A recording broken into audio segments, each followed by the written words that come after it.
Welcome to Ask the Pastors, where you ask the questions and your pastors try to answer. Our first question today is, why do we need to take the Lord's Supper in the public worship service with ministers and not, say, at home or at a Bible study?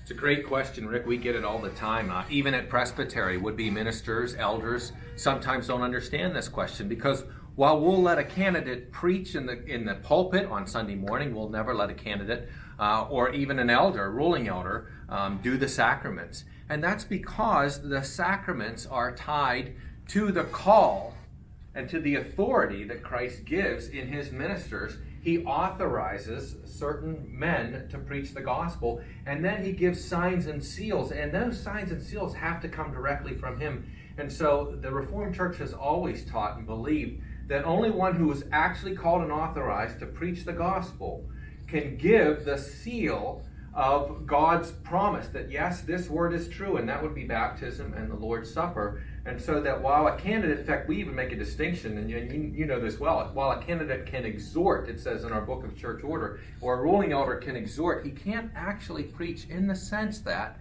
he doesn't have the authority, he doesn't have the call. And that's important for things like women's ordination because, we both know that women can speak and can teach on the word even more accurately than men or as well as men. It's not like you're a man, you can suddenly be a great speaker or you know everything. But it's the authority. God doesn't call a woman because that's what he says in his word. And so, even things like that can be defended with this. I would also like to point to in 1 Corinthians 11, the Apostle Paul tells those who cannot wait for their brothers at the Lord's Supper, essentially to stay home and eat.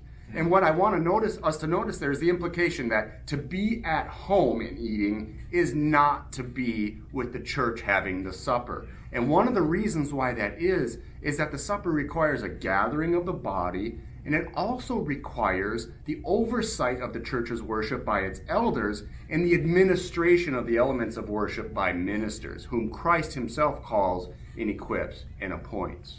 That's a great point as well, Rick, because even though we're so happy to have things like this video and to live stream our worship service, we recognize we're not physically gathered together. It's not the same. You're seeing an electronic image right now. You're not seeing Rick and I. It probably looks maybe too much like Rick and I, but you're not even hearing our voices. You're hearing an electronic reproduction of our voices. And so while we can teach and while we can talk about the word, and it's a valid communication form, it's not actually being in one another's presence. And so how can we have the seal of our union when we don't have the reality of it? We're not able to experience it. And of course, the Reformers talked about this when it came to private communion in the Roman Church. The Roman Church, even to this day, has private communion, and Protestant Reformed churches won't do that because we need to have our gathering together. Indeed, I want real bread, real wine, real flesh and blood Christians.